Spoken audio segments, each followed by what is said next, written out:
Ready?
From the tank on the campus of the College of Staten Island, CSI Sportsnet presents NCAA Division II Women's Basketball coverage. Tonight's East Coast Conference matchup features the Dolphins of the College of Staten Island taking on the Knights of Queens College. Good evening, everybody. My name is Joe Foreman alongside Nick Durst. We'll be bringing you all the action live during tonight's game. And Nick, energy is back in the building. Students are back on campus. The Fanatics are out in full force tonight. Unfortunately, you cannot see them behind us. They are normally seated behind the Dolphins bench. They are seated right in front of us, taking in the pregame show and getting ready for tonight's matchup between the Knights and Dolphins. Joe, fins up. The Fanatics are back. School's back on campus, and there's a lot of fans here. Some of them are walking in now, a lot of them up top.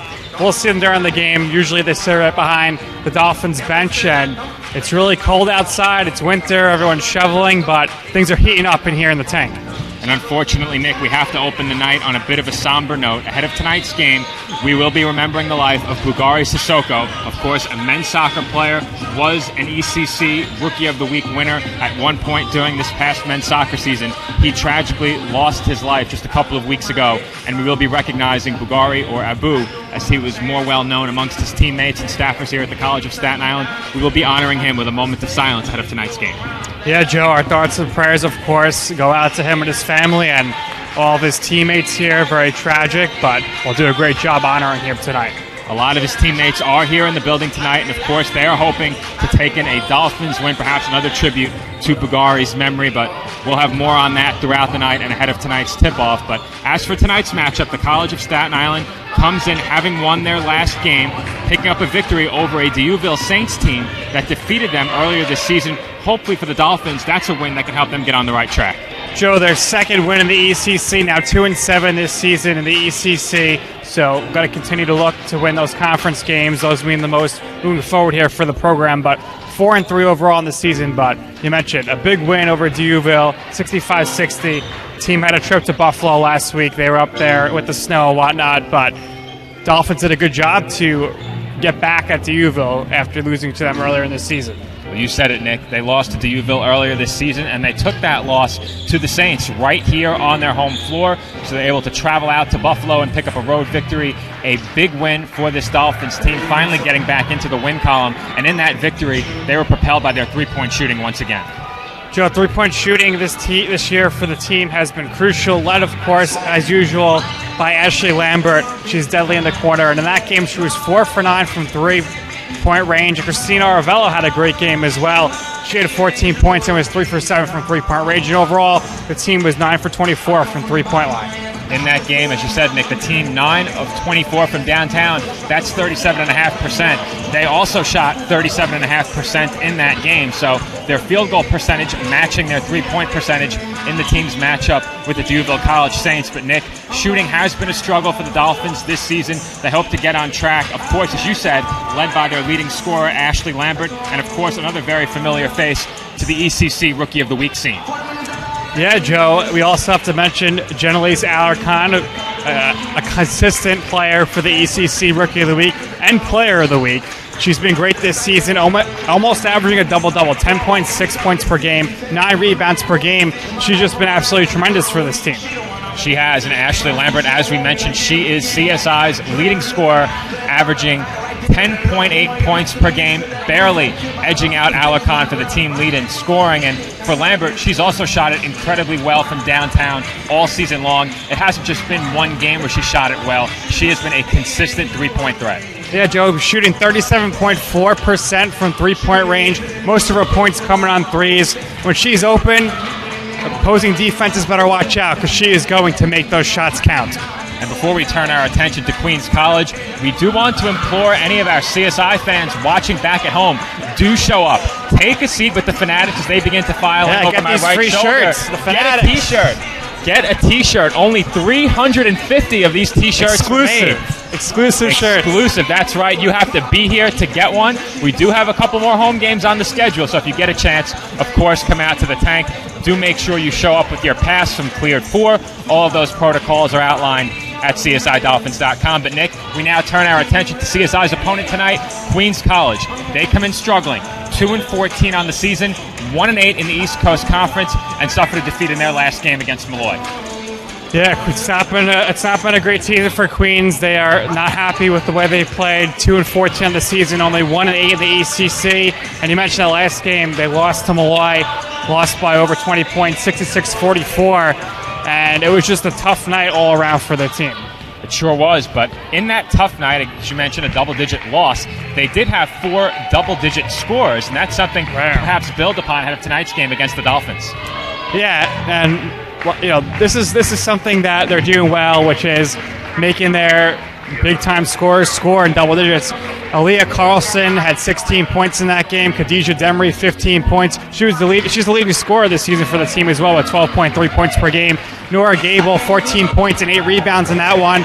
And Julia Betham with 15 points as well. And despite their poor record on the season, this Queens team, a team that shoots it very well, up above 40% on the season and above 38% from three-point range. So the Dolphins will have that to contend with tonight. I mentioned the Dolphins shooting struggles.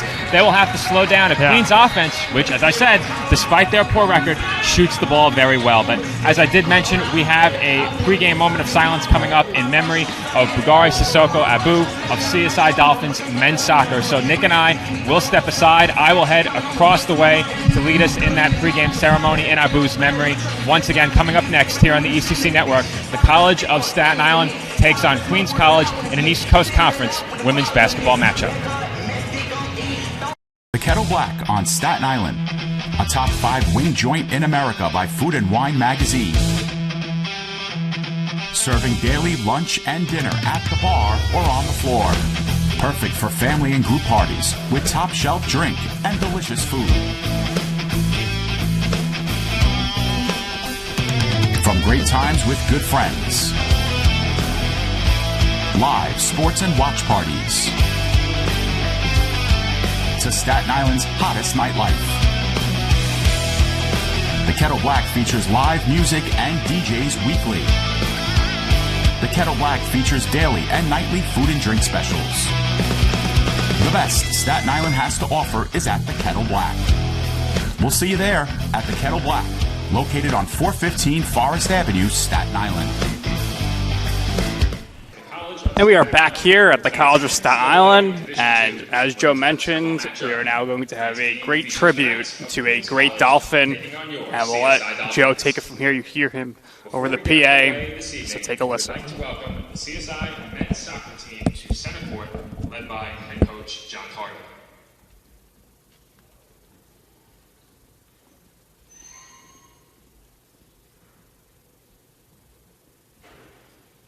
Just over a week ago, we lost current CSI men's soccer goalkeeper Bugari Sissoko, better known to everyone as Abu, in a tragic accident.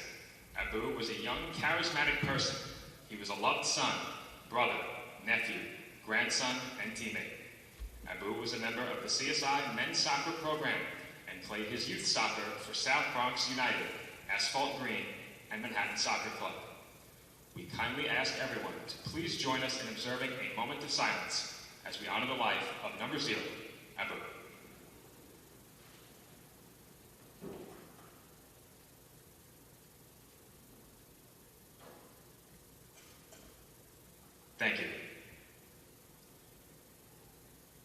this time, we ask that you please rise for the playing of the national anthem.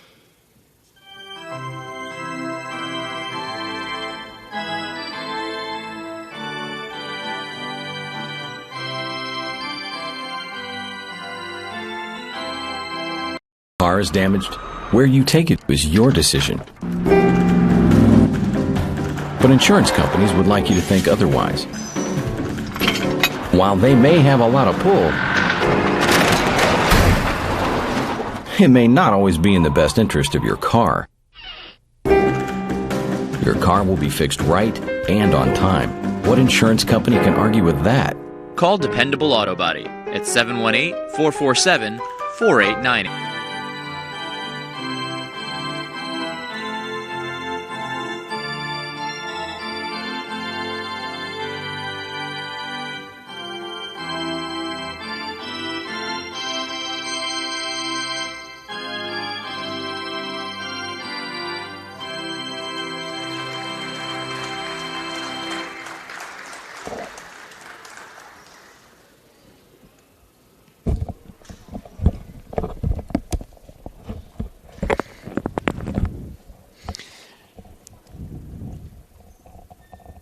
And we are back here in the tank as Joe rejoins us. Joe, great job as always with the public address. Nick, thank you for taking over for me while I was on the other side of the gym. As you can see on your screen right now, men's soccer gathered around the Dolphins logo at center court. Of course, Bugare Sissoko's number 0 jersey was laid out across the center court line, and as you can see on your screen now, that jersey has been moved to the seat at the end of the Dolphins bench. So the Dolphins honoring Abu with his jersey at the end of the bench for both games during tonight's matchups with Queens College. And the women's game is about to get underway. We do have basketball tonight, Nick, and as the starting lineups are introduced out on the floor, share those starting lineups with our viewers. Joe, first for the Queens College Knights basketball women's team. Number 2, Julia Debithum. Number 12, Jenna Degut. Number 13, Khadija Demery. Number 23, Chelsea Reeves. And number 35, Nora Gable. Now for your CSI Dolphins basketball team. Number 2, the sophomore Ashley Lambert. Number 3, the freshman Noemia Misinge. Number 13, the freshman Jenelise Alarcon. Number 14, the freshman Lizzie Lafaro. And number 15, the sophomore Christina Arvella.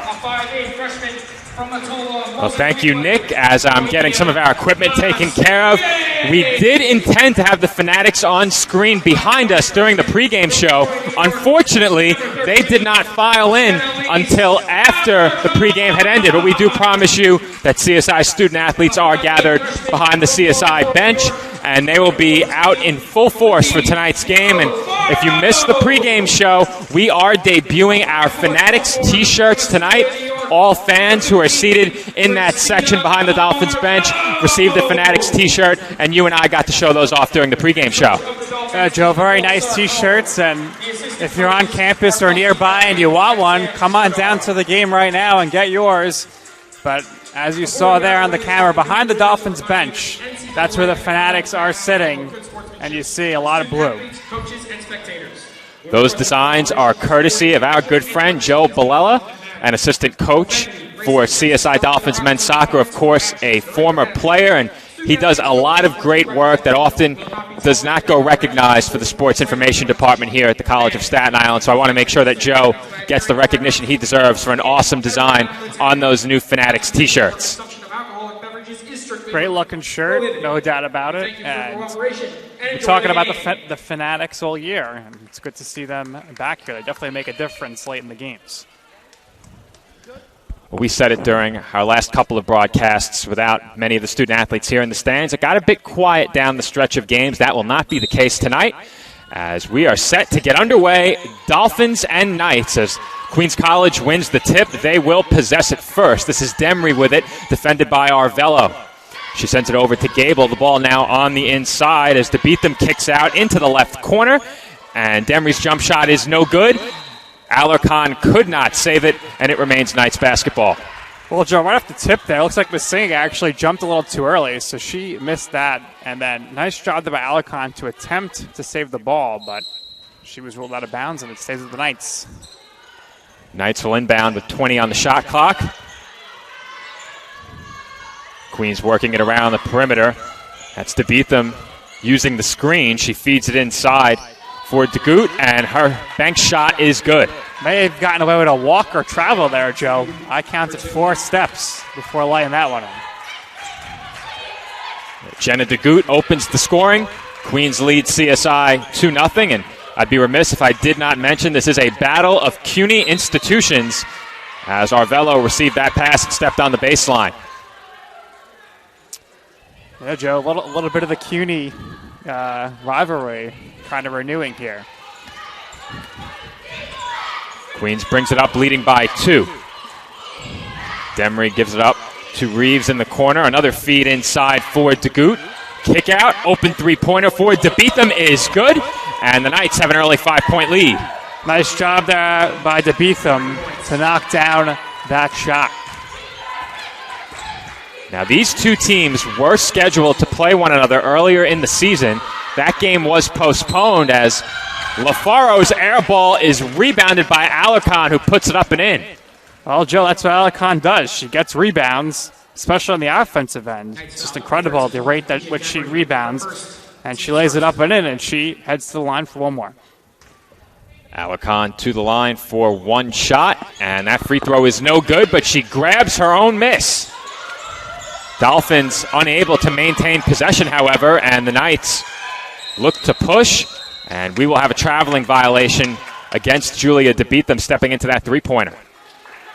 DeBeetham there, unable to properly get her feet set with her dribble, and that is very bizarre. I just saw that, Joe, but LaFaro inbounded it off the referee's leg, and Arvelo was able to pick it up before it went out of bounds. You don't see that too often, but that's something you do see a bit more often as Christina Arvelo knocks down another three. Maybe it was a planned play. Throw it off the ref, confuse the opposition, but nice job there by Arvelo to knock that one down. Our score is 5-5. We do apologize for our scoreboard malfunctioning, as I see right now that the score is not updating, so we'll clear that off your screen and hopefully get that taken care of during the next break, as once again it's Julia DeBeetham getting on the board for the Knights. They now lead 7-5. Lambert sends it over to Masinga. She crosses over left and looks to drive. Kick out to a wide-open Lambert for three, and that rolls off the rim, no good. It will be Queens basketball. Well, a substitution here as Farrah Pitt checks into the game.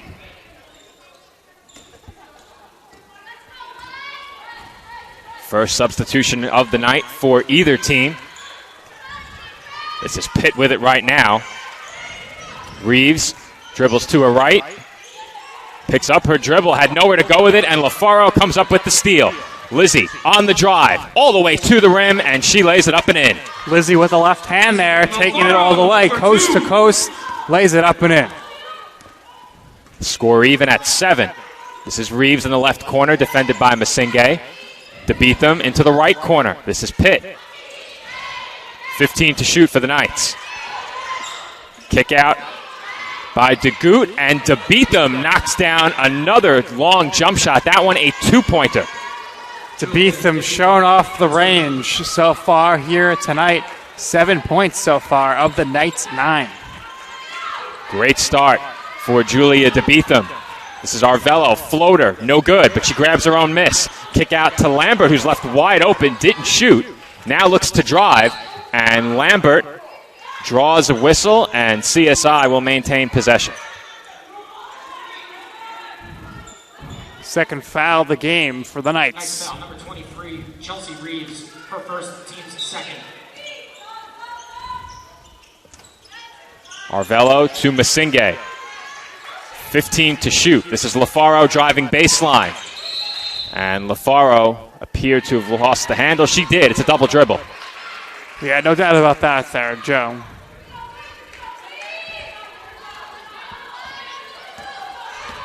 I do believe our scoreboard issue has been rectified as we get the correct score and time remaining in the first up on your screen. Great job by our engineer to get that fixed. He's great, isn't he, Nick? Absolutely. Dolphins off of the turnover, now looking to push. This is LaFaro. She takes it to the rim and can't finish the running hook shot, but Arvelo is able to tie up Gable, and possession arrow favors the Dolphins. Good job there to follow through off the miss. Dolphins maintain possession here. CSI inbounding from the baseline, 20 on the shot clock. That's Alarcon, and she drew the foul, and we'll head to the line for two. Alarcon back to the line. Missed her first attempt earlier. Just over 6 minutes on the clock in the first quarter as Khadijah Demry checks back in. She replaces Chelsea Reeves, and Kaya Johnson comes off of the CSI bench to replace Ashley Lambert.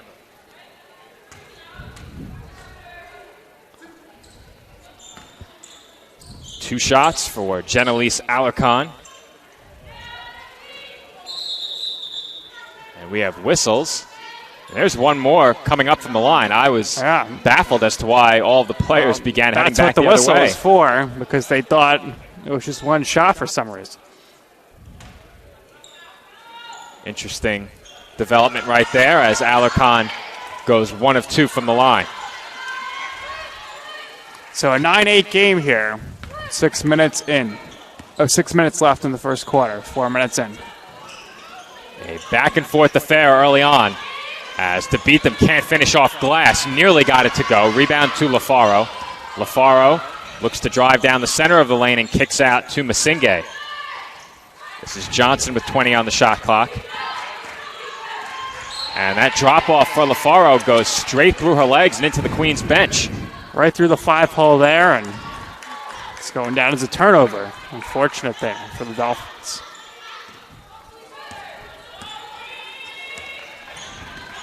This is Demry with it. She surveys the floor as the Knights try and get their half-court offense set up. DeGood has good position inside, but she was quickly double-teamed on the drive. That's Gable, and we have a 3-second violation called against Queens.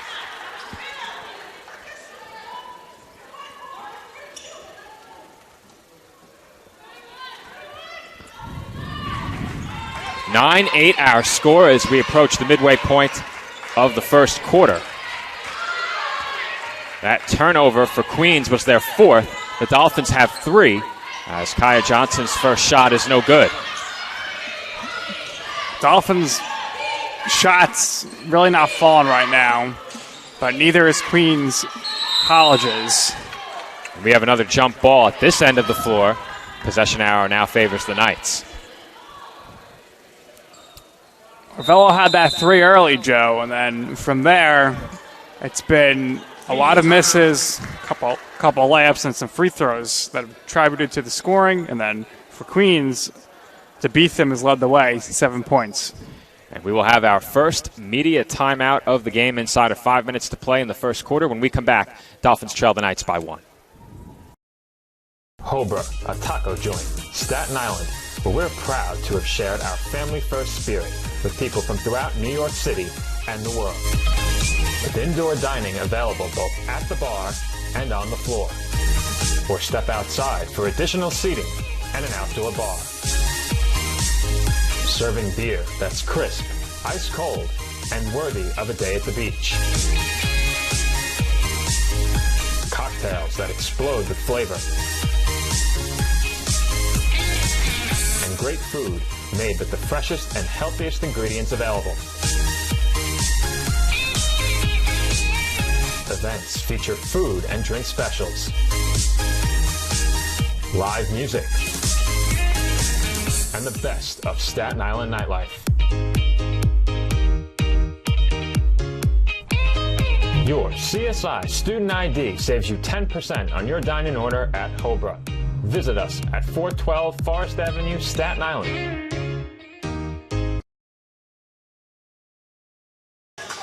And we're back here on CSI Sportsnet. Just over 5 minutes into the first quarter, Queens College leads CSI 9-8 in a battle of East Coast Conference CUNY institutions. Knights have it with 14 to shoot. After a hot start, Queens now shooting 4 of 7, still over 57%, but they hit several of their first few shots as Johnson comes away with the loose ball. Bounce pass for LaFaro, a bit behind her. Kick out to Arvelo. That's a deep 2. And Christina Arvelo has another. Well, nice job by Johnson defensively to get the steal.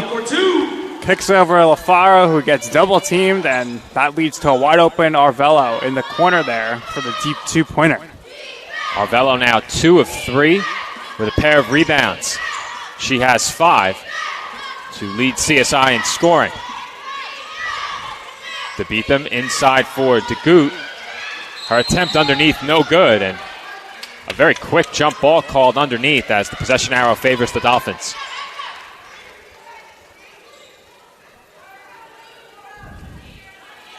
A little surprised here, Joe. We haven't seen Gia Esposito off the bench yet.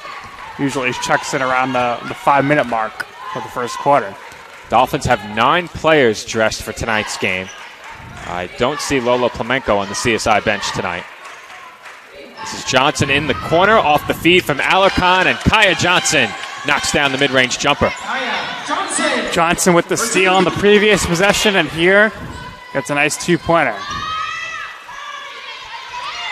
Dolphins coming out of the media timeout with 2 straight buckets. They now lead 12-9. This is to beat them against Johnson. Now has picked up her dribble, looking for somewhere to go with it. She'll take the short mid-range jumper, and that's no good. Rebound to Masinge. To beat them, anytime she has the chance to do so, she's going to put up the shots, as we've seen so far here tonight. Johnson telegraphed that last pass. This is to beat them, left open, and to your point, Nick, she did not hesitate on the 3-pointer, but once again can't get it to go. A lot of shot attempts from her early on here. If our stats are updated down to the second, that last shot was number 7 for to beat them. She's hit 3 of her 7 attempts, and I'm fairly certain she made the first 3 shots she took in the game. Yes. All right, Gia Esposito into the game now for Lizzie LaFaro for the Dolphins. I know Gia is a big fan of your calls, Nick, as we saw some of those posted on Instagram over the last couple of weeks. Well, what could I say except we strive for greatness here on CSI Sportsnet. Make no mistake about it, and hopefully for some of the CSI players, and maybe even some of the Queens student athletes, we'll have just one more great call in store for them tonight, as that jumper is good from the corner by Khadijah Demery. And we'll shout out our founder, Dave Pizzuto, for CSI Sportsnet. And I agree with him. He said the engineering this season has been fantastic, and he's enjoyed our commentary as well. So a great job here by the CSI Sportsnet crew. Way to pat ourselves on the back, Nick, as the rebound off that miss goes to Gable. Here come the Knights back the other way with a chance to take the lead. Gable has the top of the arc. Now this is Demery. To beat them, left open again, and that one rolls off the rim. I don't know, Joe. At this point, maybe she's a little fatigued. I mean, she is putting up a crazy amount of shots. She's on pace for maybe 38 shots in this game. That last attempt was number 8, so right now she's on pace for over 30. This is Alarcon off the feed from Esposito. Nice move inside, and Alarcon banks it in. Well, perhaps a little spinneroonie there, Joe. Nice job there by Alarcon to lay that up and in. We'll have to go to the replay for another look at that one once we have a break in the action as the Knights just get it across the timeline. Trapped there was Demery, and another Queens turnover. Esposito drives left, and Esposito lays it in off glass. G-Money, what a job there by Gia Esposito, taking the contact and laying it up and in. Nice job by her. Pair of nice finishes. The last couple of trips down by the Dolphins, they now lead by 5, their largest lead of the game, as Gable's shot is rebounded by Alarcon. Esposito from Johnson. Now Arvello thought about a three. Arvello trapped, and jump ball is called.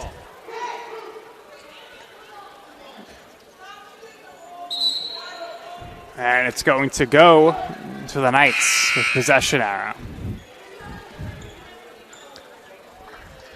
Queens will have it trailing by 5 as Kaya Johnson takes a seat. Ashley Lambert back into the game for CSI.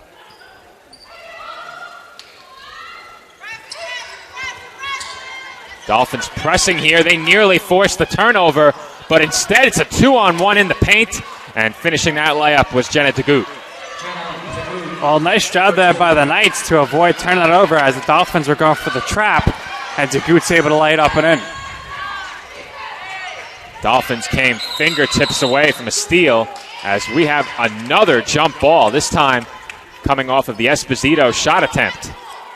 So that it should be the Dolphins' ball. It will be. It will be. 6.4 seconds here to get a shot off. Lambert inbounding from the baseline, and she has an open Alarcon who was fouled underneath. Jenelise will go to the line for the third time. 1 for 3 so far from the line. But nice job there by Lambert, who was having trouble inbounding it there, but finds Alarcon open, and she'll head to the free throw line here.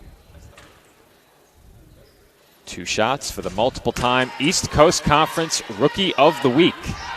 Though I'm not sure she has anything on the amount of times that men's basketball standout Messiah Mallory has won that award. He became a 6-time ECC Rookie of the Week this past week.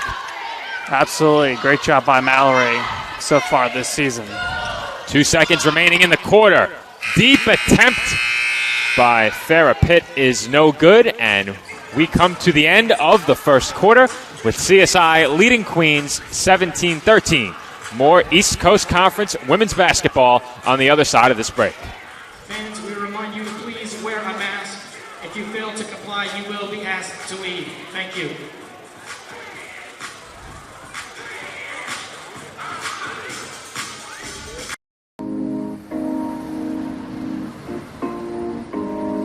My dad was a soccer coach and bought this little book bag. I could sit in the book bag like facing backwards and with like my legs out. So I'd be in his book bag when my dad coaches and the ball's going around. I'm like kicking at the ball in the back. And my dad was like, "We have a prodigy." So he put me into soccer and it just progressed from there. The catalyst was the opportunity to play soccer at a Division II school. On my team, I thrive to work as hard as I can. I mean, whatever you do on the field, there's a positive correlation to whatever else you do, be it personal relationships, homework, the way you carry yourself. I've changed since I got to King University. It's really helped me to develop as a leader. I think it's honestly the best thing that's ever happened.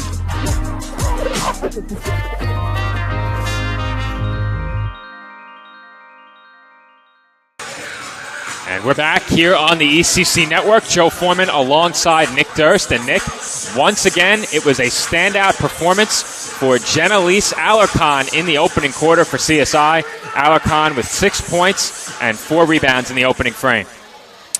Joe, she's been the difference so far because she is 2 for 2 from the field, and she also added 2 more points, 6 points total, and the Dolphins have a 17-13 lead here starting the second quarter.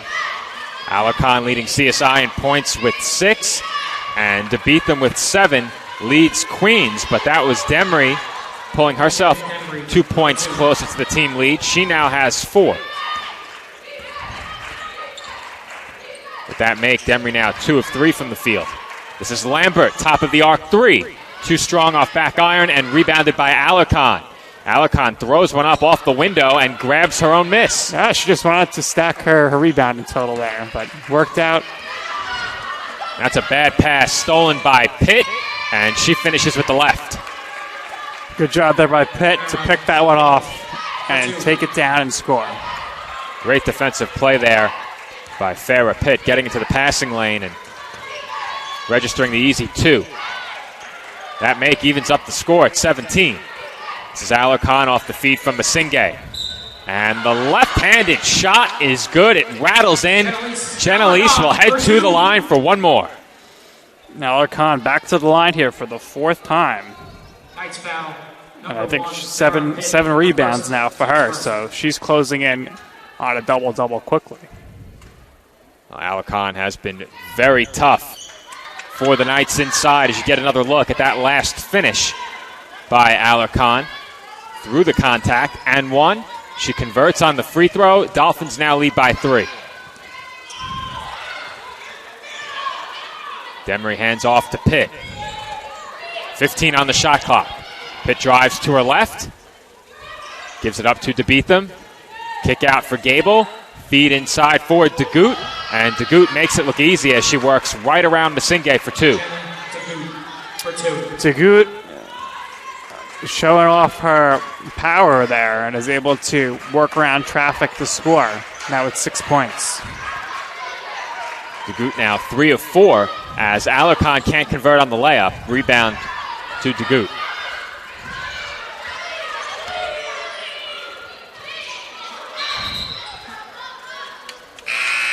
And we have a travel called right in front of us. As I didn't think Demery moved. Demery didn't think so either, but she just gave a look. She did not complain.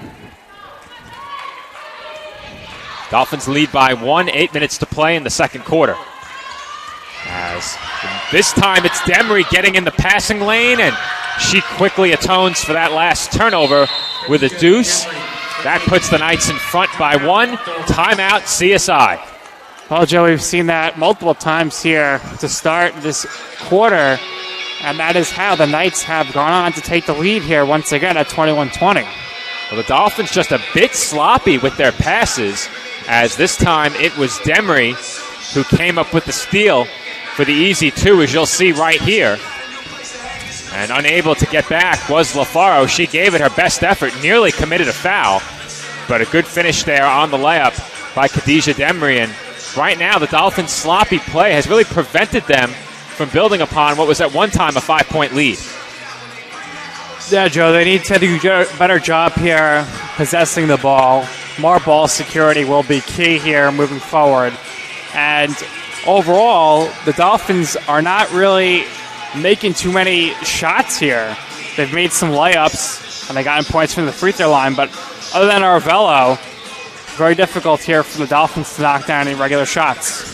Well, the Dolphins have allowed Queens to shoot up above 55% to open up the game. 10 of 18 from the floor for Queens College. The Dolphins haven't shot it poorly themselves. 8 of 18, and that includes some of those easy missed opportunities that you mentioned, Nick, around the rim. The Dolphins have had their issues around the basket in this game, but have also had some very nice finishes mixed in there as well. So it's really been a mixed bag overall for CSI so far in this game, but I think the Dolphins have to be pleased with their performance shooting the ball. It's these sloppy turnovers piling up that have given them cause for concern. That last turnover was their 8th. Definitely need to control everything here with the turnover is going to be crucial. This is Masinghe on the block. Hook shot underneath, an air ball, and rebounded by DeGoot. Knights with a chance to build upon their 1-point lead. This is DeBeetham. Now Demery, and that feed inside to DeGoot came from Pitt. And that shot off the bottom of the backboard sends the Dolphins onto a fast break, and that break is executed perfectly by the Dolphins. LaFaro to Lambert for 2 and a CSI lead. Nice job there to capitalize on that and get the points on the fast break. Both teams have done a good job on the break as we have a foul called at this end of the floor. Queens with 6 fast break points, the Dolphins with 4, as Noemi Masinghe just picked up her first personal foul. DeBeetham gets a screen from DeGoot. She now feeds it inside to DeGoot, and that's another easy 2 underneath. Very easy for her there, and now she's leading her team in points with 8. Jenna DeGoot has had her way inside. And as you said, Nick, she's taken over the team lead in scoring, but Ashley Lambert, the Dolphins' leading scorer on the season, has an answer. She knocks down the three. Back-to-back points by Lambert. So good job by her, starting to heat up. Lambert will make any team pay if she is left that wide open. Shocking to see Lambert given that much space. As we have a foul called against the Dolphins, and that's Lambert's first. It was away from the play. Brianna Moore checking in for Noemi Masinga here for the Dolphins. Trying to get some control in the paint here against Dagut. Moore easily possessing the most size on this Dolphins team, standing 6'1". So we'll see how she matches up against Dagut, who's really exploited the Dolphins on the interior. And that's Gable, who rattles in the jump shot. Nora Gable is now on the board for Queens. Laura was ready, willing, and Gable there, and she knocks down the big shot for the Knights. We have another foul away from the ball. The officials calling this game very strictly early on. Only 4 fouls here in the second quarter, but it seems like most of them have come within the last 60 to 90 seconds. Absolutely, Joe. There was just a flurry of fouls here, so the officials are making their whistles heard here, calling the fouls. 15 to shoot for CSI. This is Arvello, defended by Pitt. She gets a screen from Moore, goes the other way, and is left wide open for the easy layup. Christina Arvello. Nice job there. Being wide open, able to capitalize and make the shot. I think Arvello fooled the Knights defense there. She rejected the screen, went the other way, and there was no help to be found under the basket. And that's Demery on the pull-up. A tough shot by Khadijah Demery. Not an easy shot there, Joe, but she's able to make it. Both teams now up at 50% shooting or better as we have another foul. And a Knight substitution, as that was Nora Gable who picked up the foul. She remains in the game. Farrah Pitt heads to the bench. Leah Carlson checks in for the Knights. Carlson was one of those 4 double-digit scorers we mentioned during the pregame. She was joined by Demery, Gable, and to beat them in double figures during Queens' last game against Malloy. This is Alarcon, double-teamed underneath, a wild shot, and that looked like an air ball. Might have been partially blocked as Lambert capitalizes, but Nick, if that was an air ball, she traveled.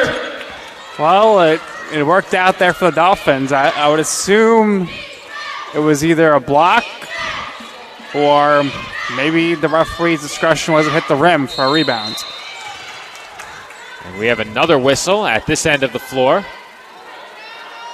And it's a travel against the Knights. Now, when we have a break in the action, we'll get another look and see if Alarcon should have been whistled for a travel. In fact, I think we have some time right now, so we'll wait a few more seconds as play resumes with the Dolphins possessing it. But ahead of the next media timeout, we'll take a look. And we have another foul away from the ball. And Nick, I think it's getting out of control at this point. Well, this is a good time to look at a replay, Joe. So, you're right about they're that. trying to help out the broadcast. Good point, Nick. Let's take a quick look before the Knights bring it up. As that's a travel. We got to take another look, Joe. It might have hit something. Maybe, but I'm looking through a mass of camera equipment at the monitor as Demery couldn't get that mid-range pull-up to go, but on that first look, I thought for sure that it was an air ball not touched by any Knight as we have an offensive foul called against Lambert. So let's take one more look. We'll slow it down a bit. Dolphins foul. Number 2, Ashley Lambert. Maybe grazed the bottom of the backboard. I mean, I don't know. That's the only I could say, or unless it went off a fingertip.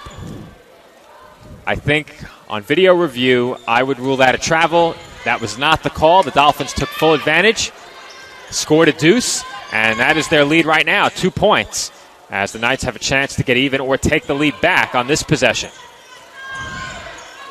15 on the shot clock for Demery. Bounce pass for DeGoot, and Arvello takes it away. Great job there by Moore defensively to force that turnover into Arvello's hands. Johnson thought about the shot, and she traveled. But that's a great look for Kaya Johnson. A bit surprised she didn't take it. And the Dolphins have another turnover. A little bit of hesitation there led to the travel. Dolphins now with 11 turnovers in this first half.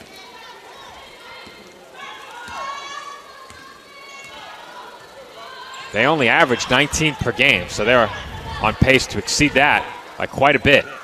As Demery will try another deep 2. Rebound goes to Alarcon off the miss. Here comes Johnson. Johnson out to Alarcon. She hands off to LaFaro, who now looks to drive to her right. LaFaro off glass, no good. And Gable had it for a moment. It's knocked away by LaFaro, and it will be Knights basketball. Nice effort there by LaFaro to follow up off the miss, but knocks out of bounds. Chelsea Reeves back into the game, replacing Khadijah Demery.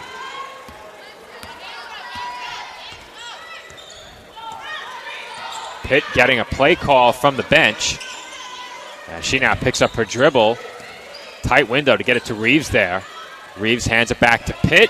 She stumbles down to the floor, and Alarcon threw it right to Pitt, who is seated on the hardwood, and we have another jump ball. Possession will stay with Queens. Wow, Joe, what a steal by Pitt. That was super impressive. She gave it up, and she was able to steal it while sitting on the court. Very impressive play by Farrah Pitt. Oh, way to stay with it, as it is Queens basketball, but a bit of a delay on the inbounds pass. We'll get another look at that steal by Pitt. And you see Alarcon threw the ball. Unbelievable basketball IQ there by Farrah Pitt to get the ball back. Quick hands and a heads-up play. Is if she didn't catch that, she was taking it off the dome. 20 to shoot. Pitt dribbles left, picks up her dribble. This is Reeves, and she draws the foul. Brianna Moore picks up the personal. That's her first. Pitt getting an earful from her head coach, Nomovsky.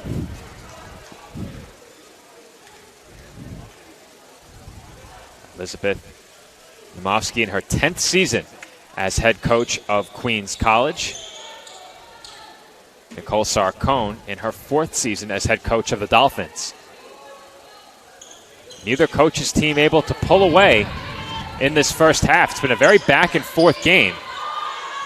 The largest lead of the game belonged to CSI and to Queens, as the Knights did lead 5-0. The Dolphins led 16-11, so both teams have led by 5 in this game, as the Dolphins have turned it over yet again. For CSI, that's turnover number 13 with 2:21 to go in the second quarter. Tons of turnovers here, so it's been a lot of stop and go in the first half. This is DeGoot. Kick out to Gable. Gable feed inside for Reeves. And traveling is called. Now, Nick, I think this crew might be a repeat crew from earlier in the year, way back in that game where we had an inordinate amount of travels. Yes, the sisterhood of the traveling pants game. A throwback to the first weekend of the season, as Johnson couldn't get the putback to go off the Alarcon miss, but another Dolphins offensive rebound results in a blocking foul called underneath against Carlson. That was LaFaro on the drive, and with that whistle, she will head to the line for 2 shots. Knights have 4 fouls, Dolphins 5. So both teams will be heading to the line with any foul for the remainder of the half. And LaFaro's first free throw is no good.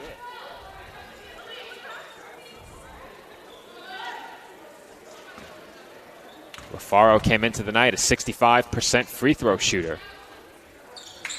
And with that make, the Dolphins now 4 of 8 from the line in the game. Dolphins only shooting 63% from the free throw line this season. Certainly a number they'd like to improve upon. This is Reeves on the drive, and she goes up in a double team. That one was partially blocked. Here comes LaFaro. Lead pass for Johnson. Esposito left open in the corner, and Gia knocks down a three-pointer. G-Money Esposito! Well, as Andrew says, G-Money Esposito knocking down the big three. Took the words right out of my mouth, I believe. Andrew Rotundo on public address, a quick learner, as Demery, or make that Carlson, able to knock down that last jump shot. Dolphins were ahead by 5 again before that make by Carlson. The CSI lead now 3. This is Johnson, out to Esposito. Now LaFaro, 12 to shoot. And LaFaro off back iron, no good with that last three-point attempt, rebounded by Pitt. Dolphins will get the ball back. Carlson out to Gable. She was given a lot of room by Alarcon. This is Pitt over to DeGoot, top of the arc. Now Gable. She's defended by Alarcon. Picks up her dribble, gets it inside to DeGoot, being harassed by Moore, but that wasn't enough as Moore went down to the floor, and DeGoot lays it in for 2 more. 15 seconds here. We'll see what the Dolphins do and who takes this shot. DeGoot now in double figures with 10. Dolphins have 8 to shoot. This is Johnson. Baseline mid-range shot, no good. 3 seconds remaining in the half. This is Reeves. And the heave by Reeves is no good. And that will bring us to halftime. A hotly contested first half sees the Dolphins taking a 1-point lead into the halftime break. Our score, 33-32 at the intermission. When Nick and I come back, the final 20 minutes of this NCAA Division II women's basketball matchup, Dolphins and Knights, right here on ECC Network.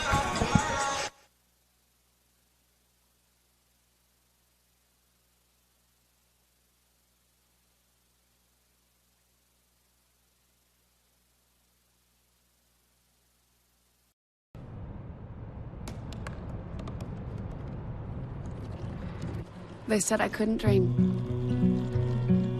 Called me a piece of trash and swore that's all I'd ever be.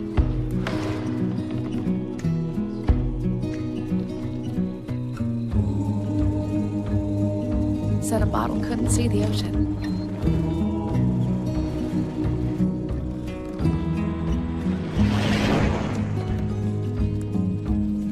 Give up. Go back to the dumpster. But I didn't listen. I made my way.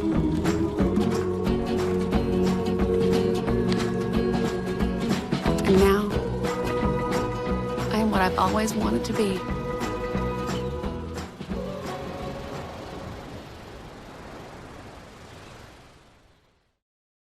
When your car is damaged, where you take it is your decision.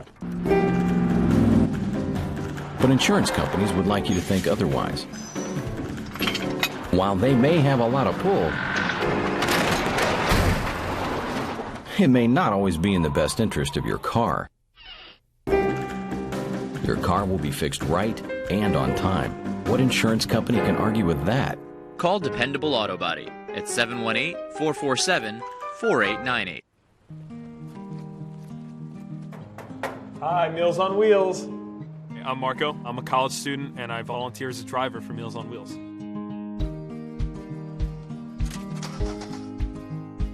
I think it's awesome meeting these people. I mean, they're so interesting. They've had so many wonderful experiences in life.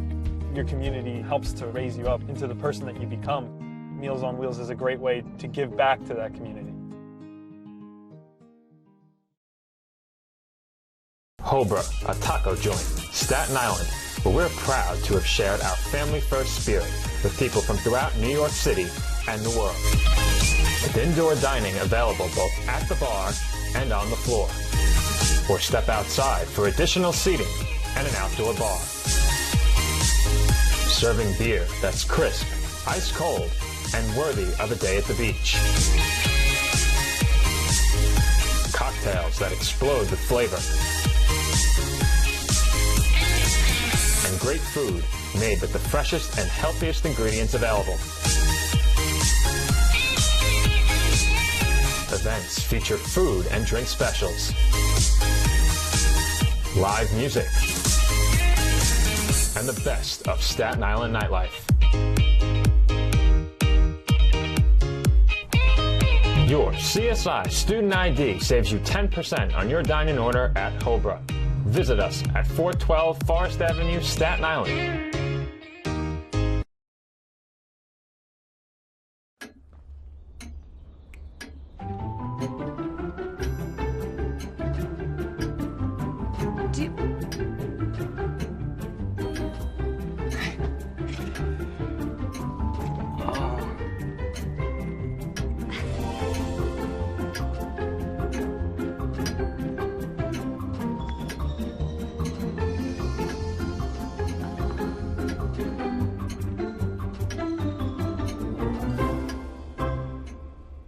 Listen, you're my friend. I noticed you haven't really been yourself recently.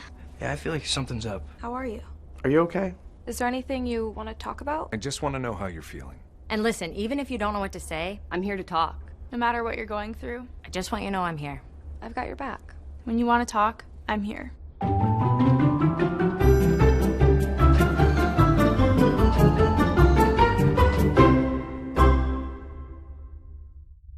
The Kettle Black on Staten Island, a top 5 wing joint in America by Food and Wine magazine. Serving daily lunch and dinner at the bar or on the floor.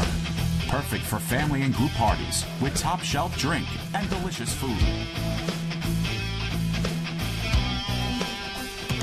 From great times with good friends. Live sports and watch parties. To Staten Island's hottest nightlife. The Kettle Black features live music and DJs weekly. The Kettle Black features daily and nightly food and drink specials. The best Staten Island has to offer is at the Kettle Black. We'll see you there at the Kettle Black, located on 415 Forest Avenue, Staten Island.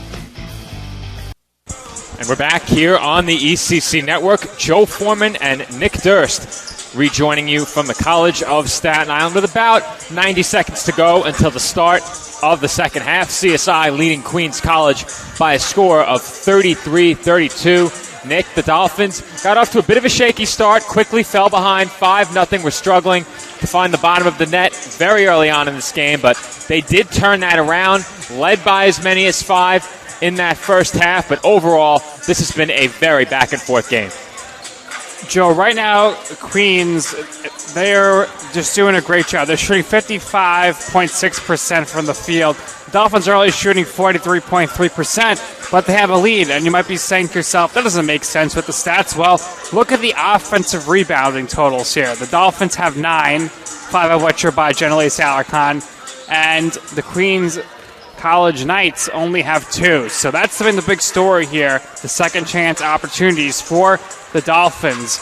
And overall, both teams not doing a great job as far as the turnovers are concerned. Dolphins with 13, Queens with 11. Well, I think you nailed it, Nick. Turnovers are the biggest cause for concern for each of these teams, as both sides shot the ball well. You said it. Queens up above 55%, but the Dolphins at 43.3%, nearly 10 percentage points above their season's average. And we knew that this Knights team shot the ball efficiently coming into tonight's game. They've once again done that and surpassed their season shooting numbers. But similarly, the Dolphins have far surpassed their shooting numbers as well. So it looks like right now, whatever team can clean up the turnover issues will be the team that ultimately pulls away in this game. We've had 8 lead changes, and the score was tied 5 times. Queens led for 5 minutes and 8 seconds, and the Dolphins have led for 12 minutes and 26 seconds, while the game was tied for 2 minutes and 26 seconds. The largest lead was 5 by both teams. Queens led by 5 with 9:01 left in the first, and Dolphins led by 5 with 1:04 left in the first quarter. And as always, the second half opens with an inbound pass from right in front of us. 10 minutes on the clock as we get set to begin the third quarter from the tank. Dolphins possess it first, and Arvelo will bring it across the timeline. Alarcon, top of the arc, looking inside towards LaFaro. Instead gives it up to Lambert. Alarcon will try a 3 from the left wing. That's short, and rebounded by the Knights. Here comes Chelsea Reeves. Nice Euro step, but she is blocked by Alarcon. Rebound to Lambert. Good defense there by Alarcon. Lambert nearly had her pocket picked by Demery. Ball is recovered by Arvelo, who now hands off to Lambert, and she was fouled by Reeves. Or, I thought so. Blocking Nick. foul. Arvelo fouled Reeves. We're going to look at that again, and we'll let the viewers be the judge. Is that an illegal pick, perhaps, that was called? I don't know what the call was. Perhaps, but I'm telling you that Arvelo was certainly stiff-armed. Coach Sarcone asking the officials as well what the exact call was. Well, the call was offensive foul on the screen. Here's a look. That's full speed. We'll slow it down when we have a break in the action, which looks like it's going to be right now. So plays under review, so we'll see. If that's what our PA announcer Andrews said, but our referees apparently do not know that they have the replay available for them here at the table. Here's a slow motion look.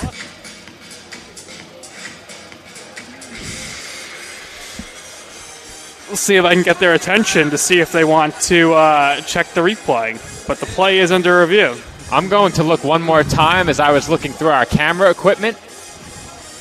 Now, on replay, that certainly looks like an illegal screen. Arvelo was not set, but at the same time, the player extended the arm.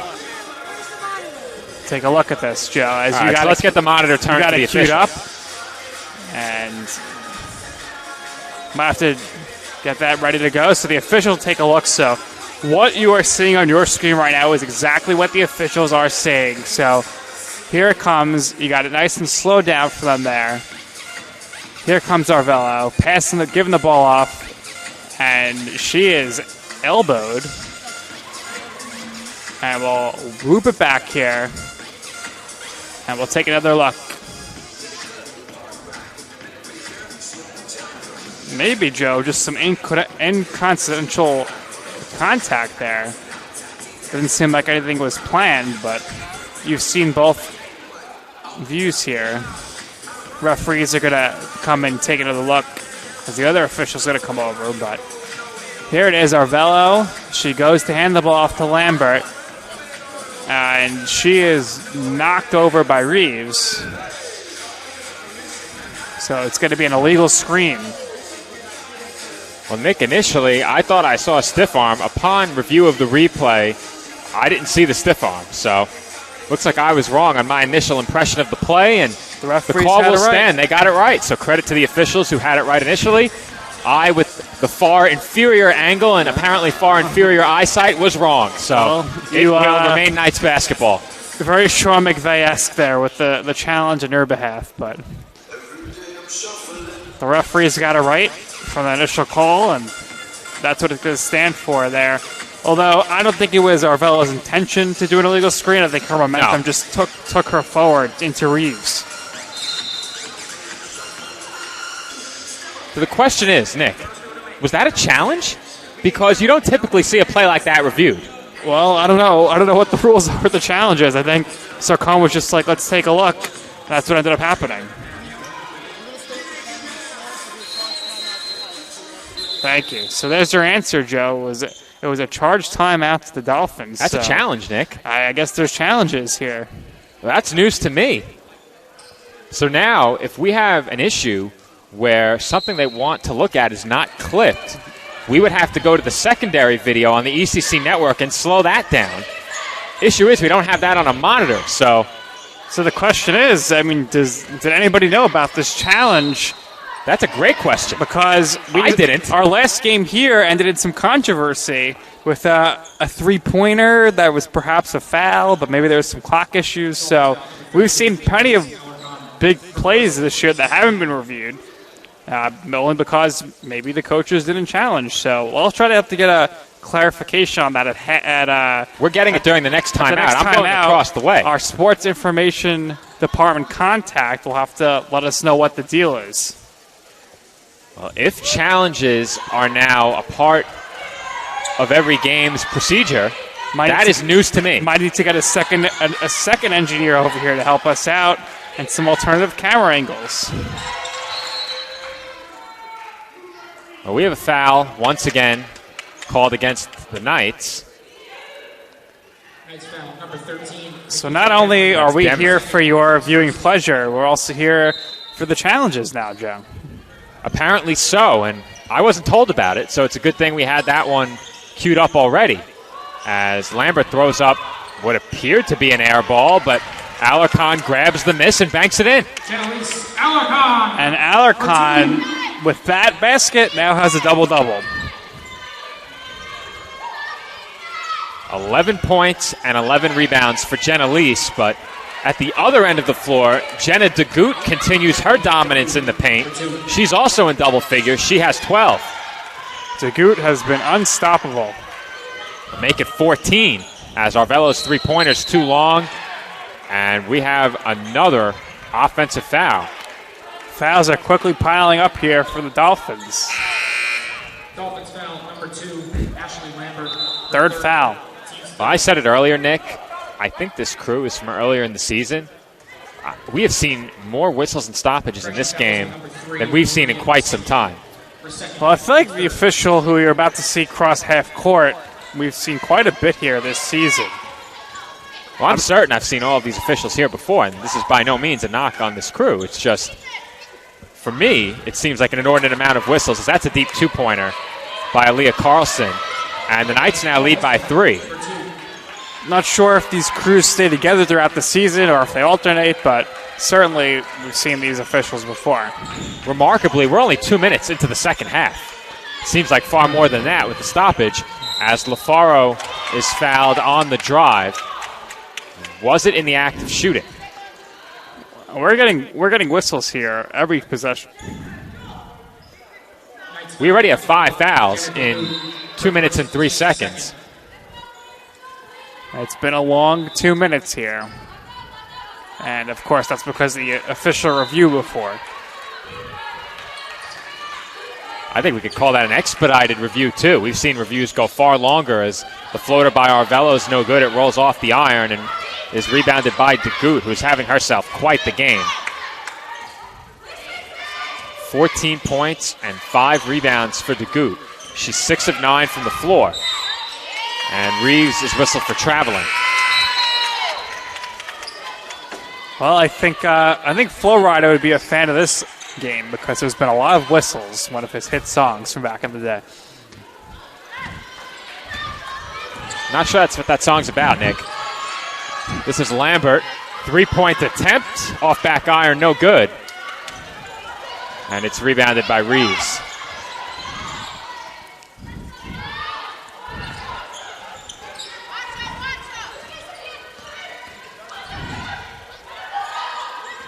This is to beat them on the outside. She's been quiet since a red-hot start. And her pass on target for DeGoot, who banks it in. And Jenna DeGoot is dominating the Dolphins right now as the Knights have matched their largest lead. Well, that's why Brianna Moore is back in the game here for the Dolphins. Kind of slow her down, but unable to do so there.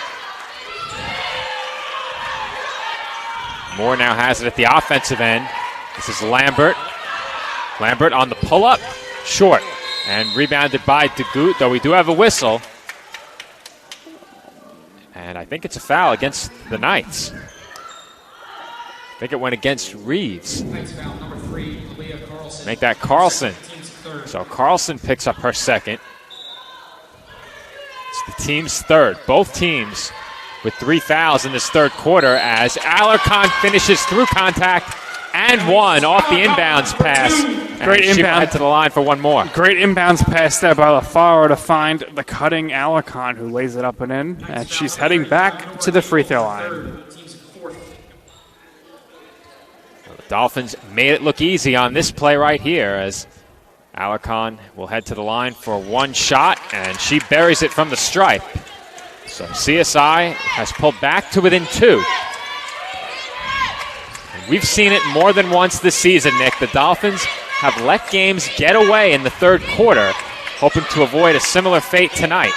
That's Reeves, no good. And the rebound goes to Lambert.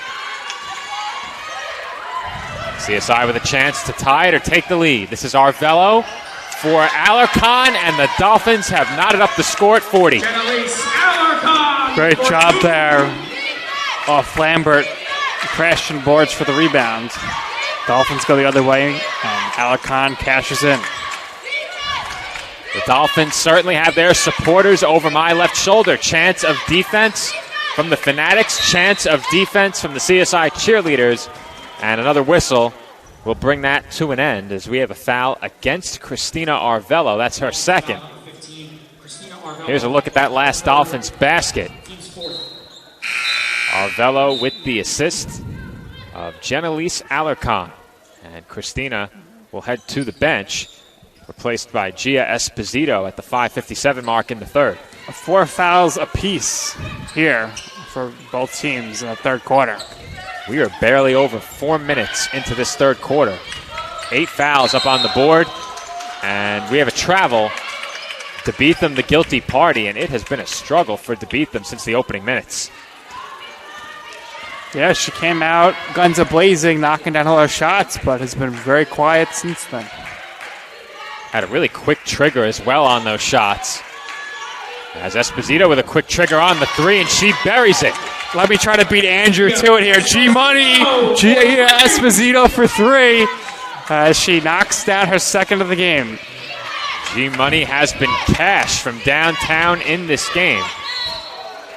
Esposito has knocked down both of her three-pointers, and we have a foul at the other end of the floor. And for the Dolphins, that is their 15th foul. It will send Aaliyah Carlson to the line for 2 shots. Well, 5 fouls here now for the Dolphins, night to 4. So we're going to be seeing a lot of free throws here to end this quarter, that's for sure, with 5 minutes and 16 seconds remaining. Carlson's free throw off back iron, no good, as the Dolphins trailed by 5. What just seemed like about a minute ago, and they now lead by 3. Chance to get it back with a 2-point lead here. They could match their largest lead of the game with a 3-pointer. And it just speaks to how back and forth this game has been. I've said it several times already. These two teams trading leads. Esposito kicks out off the baseline drive. LaFaro was wide open, but she's short on the 3, and the rebound will result in a tie-up. 4 players with their hands on that ball. And possession will belong to the Dolphins as Alarcon looks like she might be a bit shaken up. So we'll see what comes of that on the other side of this break. Our score, 43-41. Dolphins over the Knights right here on the ECC Network. More NCAA Division II women's basketball coming up.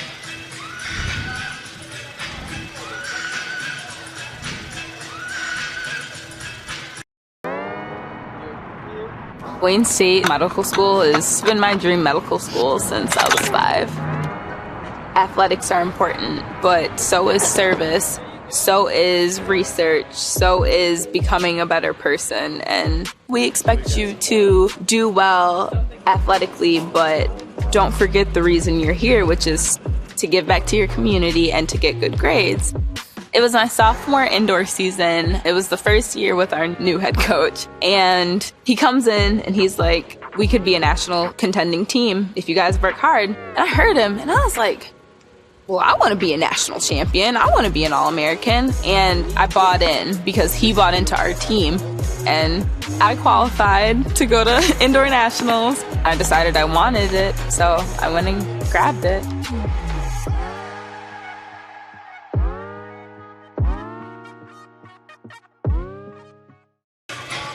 And welcome back inside the tank on the campus of the College of Staten Island for the final 5 minutes of this third quarter in tonight's matchup of CUNY institutions, an East Coast Conference battle between the Dolphins and the Knights. And Nick, I headed across the gym during that last media timeout to get some clarification about whether or not we are now allowing coaches challenges. And from what I was told, we are. They are called coaches reviews. And if they are unsuccessful, the team that initiates the review will be charged a timeout. So that's news to me.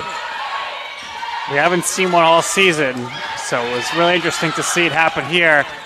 But never a doubt in my mind that you were going to get to the bottom of it. So great job out of you during the media timeout. And the Dolphins had numbers right there as Lizzie LaFaro knocks down the three-pointer off the feed from Gia Esposito. LaFaro with the big-time shot there, knocking down the three. Neither team has been able to extend their lead beyond 5 points in this game.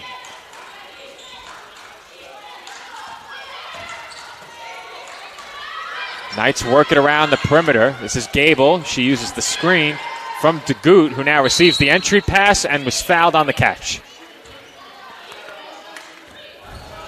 DeGoot will go to the free throw line. We've had 11 lead changes in the game. The Knights have led for as many as 7 minutes and 7 seconds. The Dolphins for as many as 4 minutes and 24 seconds in this game. Neither team has really had control of this one for more than a quarter as we approach the end of the third. It has been a sequence of leads going back and forth for each side as the Knights pull to within 4 on that first free throw by DeGoot. And the officials are conferring with one another right here. I'm not sure what the issue is. They might be checking to see and make sure that foul was assessed to the correct player, or perhaps if that was the first or second free throw. I can't imagine that was it. Either way, one more for DeGoot, and she goes 2 of 2 from the stripe. Knights back to within 3 points.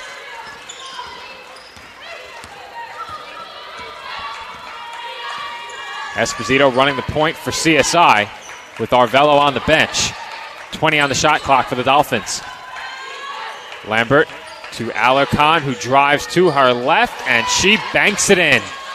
Razzle, dazzle right there. Nice job by Alarcon with that move to lay it up and in. It has been a long time since we've seen this Dolphins team here at home, a couple of weeks, but some things clearly have not changed as Jenelise Alarcon has been the engine that makes this Dolphins offense go.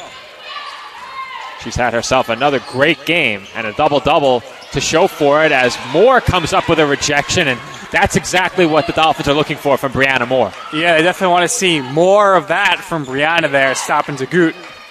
And G-Money is 3 of 3 from downtown. We all got bills we got to pay, but G-Money is knocking down threes all today. Here's a look at that last Esposito three-pointer. She is certainly feeling it from downtown as the Dolphins now lead by 8, their largest lead of the game, and it comes following this make right here by Gia Esposito. Over the screen from Alarcon, who commands plenty of attention, and protecting against the roll, the Knights gave Esposito way too much space, and she was able to knock it down from three-point range. And to get a look at the offensive prowess of Jenelise Alarcon, we have another replay for you as Alarcon drives to her left through traffic, able to finish off glass. 2 defenders not enough to slow down Jenelise Alarcon, who right now is leading the Dolphins in scoring with 18 points. She also has 12 rebounds and 3 assists. She's done it all for the Dolphins tonight. Joe, she continues to lead this team. Maybe she wasn't the leading scorer coming into this, but her presence is certainly always felt on the court. A lot of attention goes to her, and it leads to her seeing her teammates open, and she'll dish it. She switches it, of course, and her biggest attribute, or her greatest attribute, is definitely her rebounding. Another incredible performance here on the boards for her. The Dolphins have gotten contributions across the board tonight. You mentioned Ashley Lambert, CSI's leading scorer in the pregame. She has 7. Of course, Alarcon has 18. LaFaro has 6 points and 4 assists. Arvello with 7 points. Esposito with 11 points. And Brianna Moore coming off the bench to try and slow down Jenna DeGoot. She has 2 blocks, so all the Dolphins getting in on the action tonight. Every Dolphin has played except Dabby Gazmar at this point. And Moore is whistled for the foul underneath. And Jenna DeGoot heads right back to the line for 2 shots. Dolphins foul number 12, Brianna Moore, her 3rd personal foul. Moore now has 3 personal fouls and will head to the bench. Noemia Masinge back in, and She's had herself a quiet game, has only attempted one shot. And DeGoot's free throw rolls in.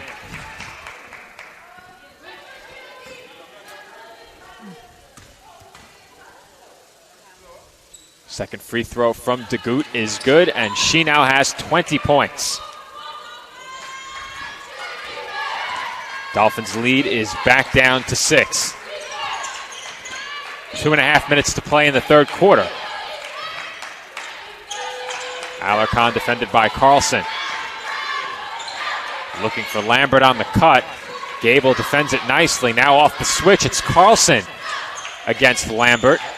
Lambert for LaFaro. LaFaro thought about a three, dumps it off to Masinge, but she blows the layup. Noemia grabs her own miss, and that is a shot clock violation. Now, I don't think that hit the rim. Lambert sure thought it did, but I'm fairly certain that it did not, and the Dolphins turned it over. Joe, I think it was certainly an air ball there. That was, or the block, perhaps. I don't think anything hit the rim. It hit the backboard, but that's not good enough. Have to hit the rim. So the Dolphins, with that turnover, have given possession back to Queens, and DeGoot goes right to work against Alarcon. And at the offensive end of the floor for Queens, DeGoot has certainly had the better of that matchup. DeGoot has taken advantage with her size, coming at 6 foot. She's had no issue. That's Esposito on the pull-up, and she is feeling it tonight. Esposito now 5 of 6 and has 13 points. Gia certainly heating up here this evening, 13 points. Feed inside to DeGoot, defended by Alarcon. And we have a whistle before the shot. And DeGoot is headed right back to the line for Alarcon. That's her third personal. Right now, DeGoot's free throws in this quarter have really kept her team in this. And, of course, her 22 points overall, the main factor why the Knights are within strike distance here of the Dolphins' 53-47 lead. First free throw by DeGoot rattles in. And here's a look at DeGoot's last make. And at times, she has just made it look so easy around the rim. The Dolphins really haven't had an answer. Moore has put up some resistance, but she's now on the bench with 3 fouls, so that defensive effort from Moore has resulted in a lot of physical play that has now relegated her to the bench. Alarcon is 1 foul away from presumably being relegated to the bench herself, and that would put the Dolphins in a really tough spot. Definitely need to keep Alarcon on the court at all costs here, since the score is very close. We have a foul at the other end of the floor as it seems like this quarter has been going on for about 25 or 30 minutes. Dolphins headed back to the line, looking to add to a 4-point lead. And Ashley Lambert's free throw is perfect. Nothing but net for Lambert,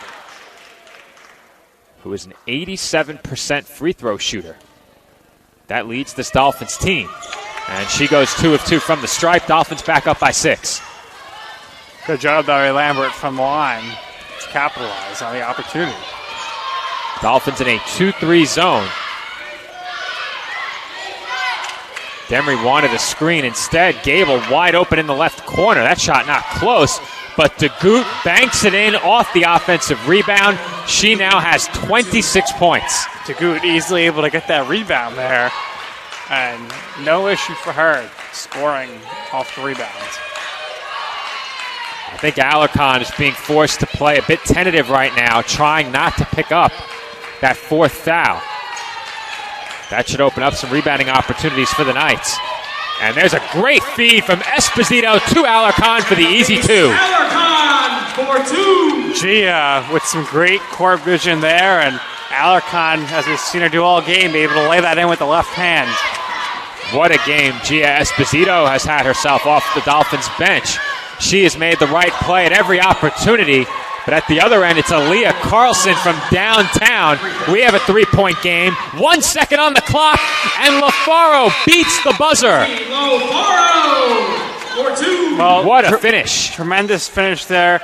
Carlson with the big 3. LaFaro comes storming back down the court and is able to lay it up and in right as time expires. Well, no doubt about it on that LaFaro make. She beat the buzzer with ease as LaFaro goes coast to coast off the window to put CSI back up by 5. But just moments before, for the Knights, they had trimmed the lead down a bit.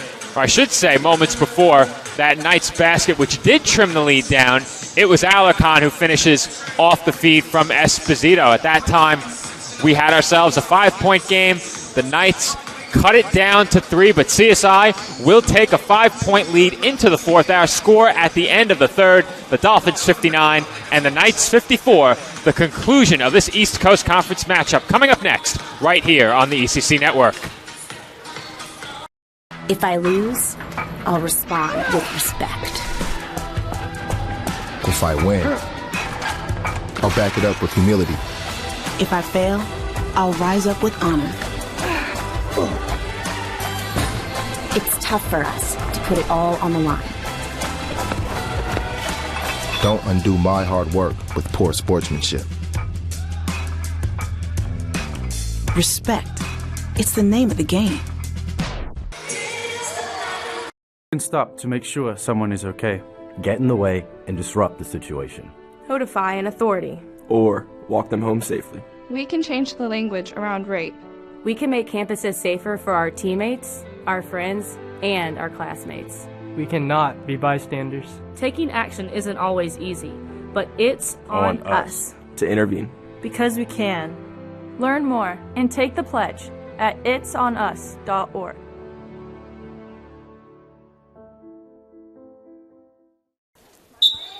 And we're back here on the ECC Network. Dolphins lead by 5 at the start of the fourth quarter. CSI looking to win back-to-back games in conference after a win over D'Youville on Sunday. And Masinghe is rejected underneath as Alarcon gets to the passing lane but saves it right back to DeBeetham. The Knights now have numbers if they hurry, but they will get set in their half-court offense trailing by 5. That's DeBeetham, and she can't get it to go. DeGoot on the rebound, and Masinghe may have gotten fingertips on it. She sends it up ahead to Lambert, who is fouled, and Ashley Lambert heads to the line for 2 shots. I think LaFaro blocked that one, Joe, so good job there by the Dolphins defensively. And previously, excellent effort by Alarcon to try to steal the ball and save it, but all Dolphins had already gone back on defense as Lambert heads to the line now. And Lambert's first free throw is good. She's now hit 3 straight from the line. Dolphins didn't get off to a great start from the stripe, and they are now 8 of 13 with that miss. CSI shooting up to 47% for the game. The Knights down to 51, so both teams have shot it incredibly well tonight. Pick out by DeGoot. Carlson for 2. No, and rebounded by Alarcon. We have a foul call underneath, and the officials are going to confer. Jump ball is the call, and possession belongs to the Knights. Interesting. We don't have a great angle if we get another look at it, but we'll see if there's anything to be taken away from this replay very quickly.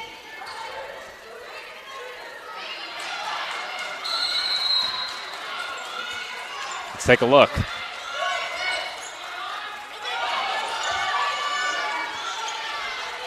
Looked like a steal by Queens to me, but you can make the case for a tie-up as Demery couldn't connect from the mid-range, and we have a foul on a push-off underneath against the Knights. So the Dolphins finally get possession back, looking to add to a 6-point lead. See if the Dolphins here could kind of put their foot to the gas here and get some separation score-wise. LaFaro left wide open for 3, and that's an air ball. Dolphins haven't been off the mark by much tonight, have shot it very well, and that's a positive trend developing for CSI now as they've shot it well each of the last 2 games. That's Demery on the drive, and that's way too easy as the Dolphins defense completely breaks down, and Jenna DeGoot now has 28 points. DeGoot is dominating this game. And the Dolphins need to find an answer. That's Esposito's first miss from long range. And the rebound trickles out of bounds. Possession belongs to the Knights, but I'm going to have to take a look and see what Jenna DeGoot's career scoring high is if I can pull it up quickly, because she could very well be on her way to a career night if she's not already there. Yeah, one more basket will put her at 30 points. Still plenty of basketball left to be played. Over 8 minutes to go in the fourth quarter.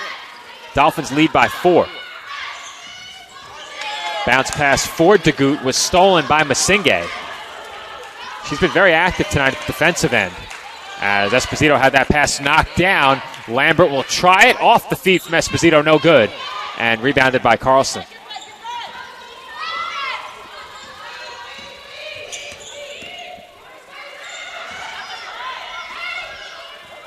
This is Gable around the screen from DeGoot.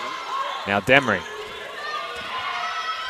Demery for Gable, who drives left.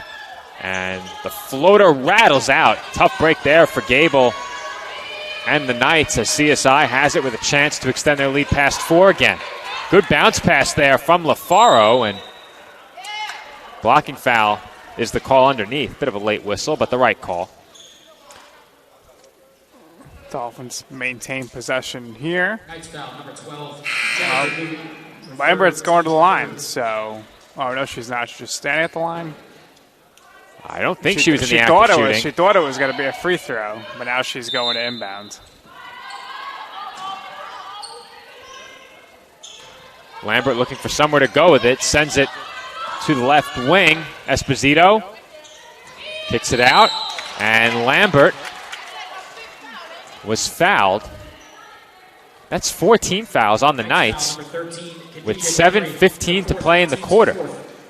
Her fourth foul as well. Well, I can tell you right now that Jenna DeGoot already has a season high in points. Her previous high in scoring was 21. So she has surpassed that by 7 with over 7 to play.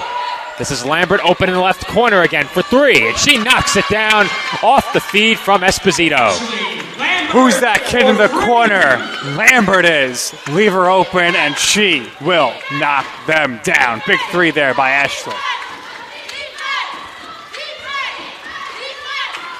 Dolphins by 7. 6:40 to play in the fourth quarter. This is Demery for DeGoot. And the Dolphins are now swarming around DeGoot. They are not going to let her beat them. Well,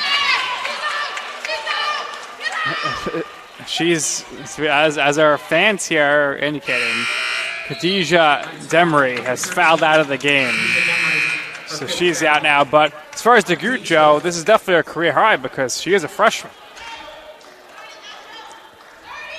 I was just about to check that, Nick. You saved me a few scrolls and clicks of the mouse, but with that last foul, the Knights are now in the penalty, and the Dolphins' best free throw shooter is at the line. So career night for Jenna DeGoot, but it could be spoiled if her team is unable to win. And Lambert goes 1 of 2 again. She's hit 2 of her last 4 from the line. Dolphins' lead is 8 points. Demery had been playing pretty well, so that's a big loss for the Knights. And Lambert in the passing lane again on the break all alone, and she lays it in. This is what Coach Sarcone loves to see from her team. Hounding defense, fast break baskets, and making the open shots. Dolphins up to a 10-point lead, their biggest of the game. And DeBeetham throws up an air ball, and I'm not sure she's hit a shot since the first quarter. She hasn't. She's now 3 of 10. DeBeetham came out really hot, making the first 3 shots, but has struggled since. And we said it during the last men's game, Nick, when the Dolphins took on UDC. The Firebirds weren't going to let Messiah Mallory beat them, and they did not. No other Dolphin was able to step up down the stretch in that game. Tonight, the women of CSI have committed to not letting Jenna DeGoot beat them, and it's time, with about 5.5 minutes to go, for another player on this Knights team to step up in a big way, or this one could get away. And what was I saying, Nick? As DeGoot I don't know, converts the and one. I don't know what you were saying, but good job there by DeGoot to convert, and she'll head to the line here. 30 points now for her. Fantastic. And I would assume she's got a great chance to be the ECC Rookie of the Week. Well, how big is that last basket, Nick? Not only does it pull the Knights back to within 8 as DeGoot misses the free throw, but that's Jenelise Alarcon's 4th personal foul. She remains in the game, so if the Dolphins were to lose Alarcon, that would be a major blow down the stretch. And you see why there as Esposito with another beautiful feed. Alarcon with a tough finish. Unbelievable finish there by Alarcon. Basically, like going away from the basket, puts it up with her right hand. Very difficult shot, makes it look easy. But we do see Brianna Moore getting ready to check in. And she'll probably check it for Alarcon, who has good defense there, and DeGoot gets the rebound. And the Dolphins looking to push, turn it over. Here comes Gable to the rim. Can't finish over Alarcon. The follow is no good. And Alarcon able to save it off the fingertips of Gable to Esposito. Another rebound for Alarcon. Lambert for 3, short. Rebound by Gable as the Knights trailing by double digits, running out of time. 4:20 on the clock.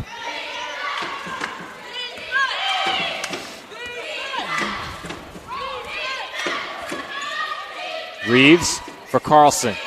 12 to shoot. Carlson partially blocked. She may have tried to pass out of it. This is DeBeatham. And she's short again from 3 as Alarcon is fouled and will head to the line for 2 shots. Well, she was going to check out of the game, Alarcon. But we'll have a timeout here, and we'll see the free throws when we come back. We will send you to break with this beautiful play by CSI. Esposito with the accurate pass. Alarcon with the acrobatic finish from nearly behind the backboard. And with that, the Dolphins lead by double digits our score. Staten Island 68, Queens 58, under 4 minutes to play in the final quarter.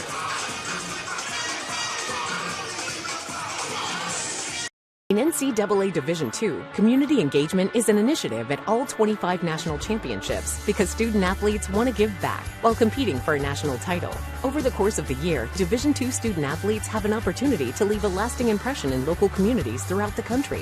Whether Division II student athletes are volunteering at hospitals, schools, after-school care programs, foster homes, or retirement villages, they make a difference in the lives of others. In Division II, we rise to the opportunity and make community engagement ours.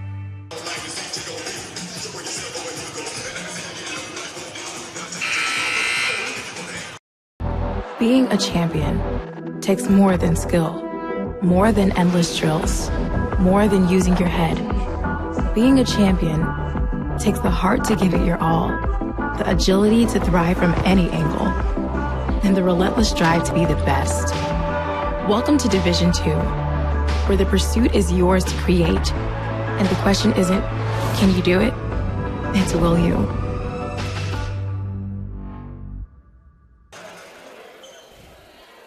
And we're back from the tank. The Dolphins with a chance to extend their lead beyond double digits, or I should say beyond 10 for the first time, as Jenelise Alarcon heads to the line for 2 shots. The Knights getting into an early penalty situation, and the Dolphins taking full advantage.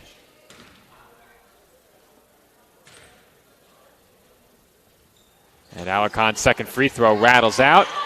Rebound goes to Queens. Brianna Moore still waiting to check in for Alarcon, which is a bit surprising with under 4 minutes to play. This is DeGoot, kick out for DeBeatham. Pull-up jump shot, no good. And DeBeatham is 0 for the last 3 quarters. Another rebound there by Alarcon, who's having a tremendous game. Stat sheet stuffing effort for Jenelise Alarcon. 18 rebounds. This is Esposito for 3, and that rattles out.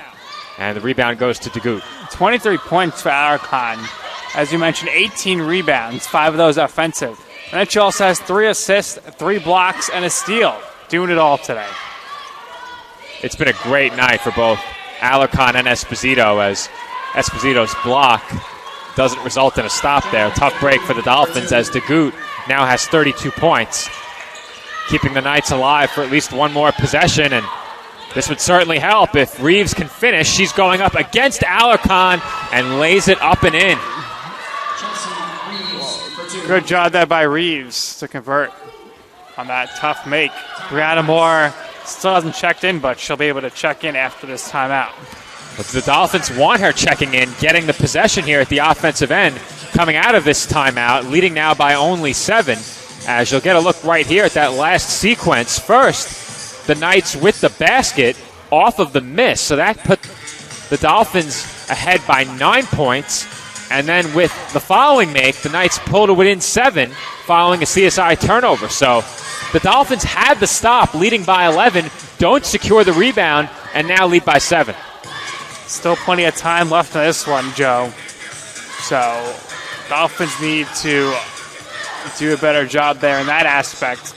And they certainly need to convert here in their shots down the stretch. Well, that was the block by Esposito, and off the miss, DeGoot snatched the rebound and laid it back in. The Dolphins then promptly turning it over, didn't waste any time coughing up the ball, and Chelsea Reeves took it right at Jenelise Alarcon, who did not want to pick up that 5th foul, and you have to think that impacted her defensive effort there as you saw her shy away from contact, and we both know Alarcon is not one to shy away from some physical play. Certainly not, but with some foul issues here in a close game, she's continuing to play conservative, but she's going to stay in here, it looks like. And Brianna Moore is coming in for G. Esposito. A bit surprising to see Esposito headed to the bench.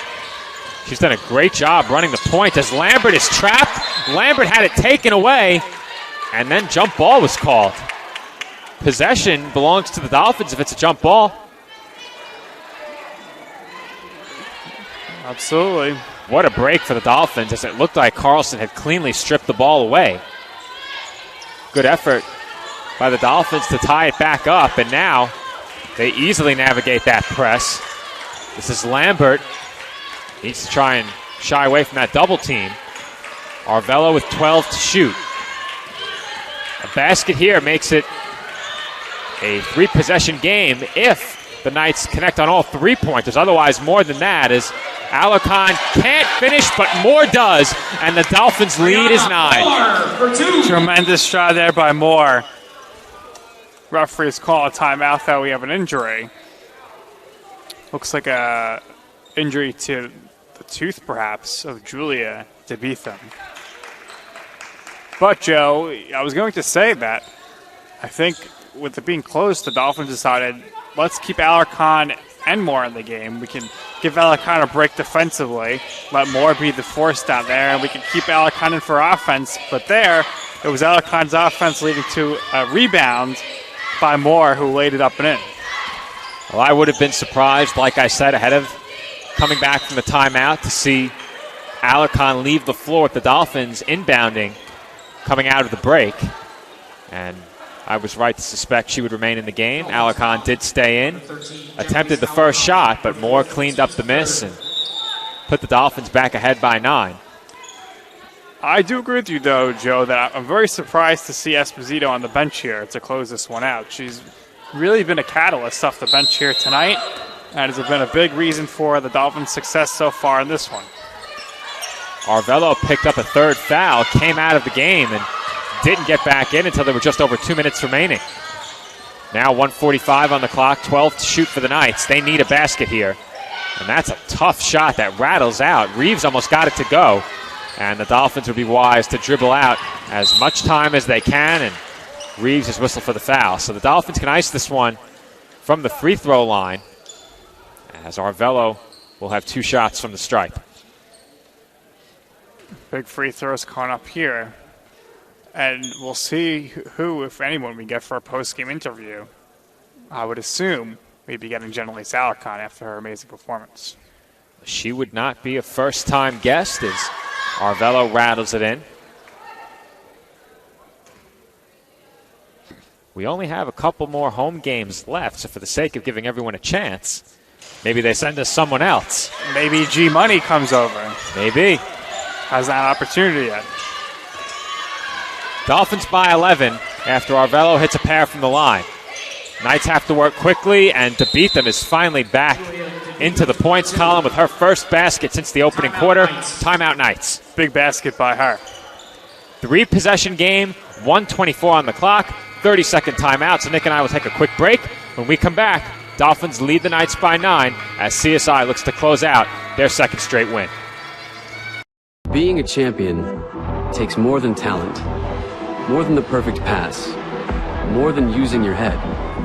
Being a champion takes the spirit to always push harder, the ability to overcome any hurdle, and the fire to be the best. Welcome to Division 2, where the pursuit is yours to create. And the question isn't, can you do it? It's, will you?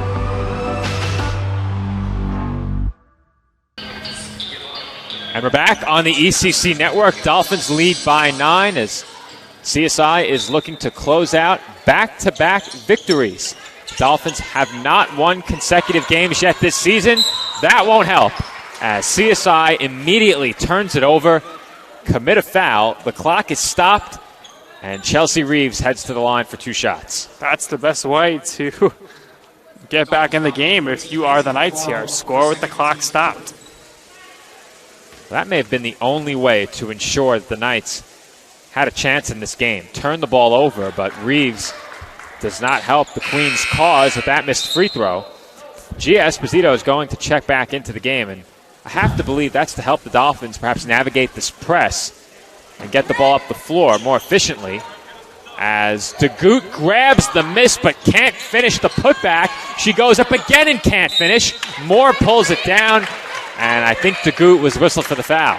Huge rebound there by Moore. It may not show up. Esposito's not going to check in. She did not check in, and now she went back to the bench. Since I guess the plan was that if the free throw was made, she'd come in, but missed free throw and Moore to the line, so they'll keep Moore in for defense. Well, it may not show up on the stat sheet, but Brianna Moore has had a lot of very big plays in this game. Down the stretch, slowed down DeGoot enough to allow the Dolphins to build their lead to what it is right now as Moore makes it 10 points. But for the Dolphins, they did what they had to in this game. They shut down DeGoot down the stretch after she ran rampant in the paint for 3 quarters. And CSI got contributions at the offensive end from across the board tonight, shot the ball well. 2 things that have not come easily for them this season, but right there, it's Aaliyah Carlson keeping the Knights alive, and Queens will not go away. It's a 7-point game as the Dolphins throw the ball away, and possession belongs to Queens as we have a timeout called. Now, did I see the officials point in the Dolphins' direction is the question. The Dolphins did call a timeout. They did? Yes. But was it possession to the Dolphins? No, right? I don't think so. I don't believe so. We'll take a look at it right now. Nick and I will stay right here through this timeout, but if my eyes do not deceive me, it will be Knights basketball coming out of this timeout. We'll just double check that right here. We'll slow it down as well for a better look. And here it is.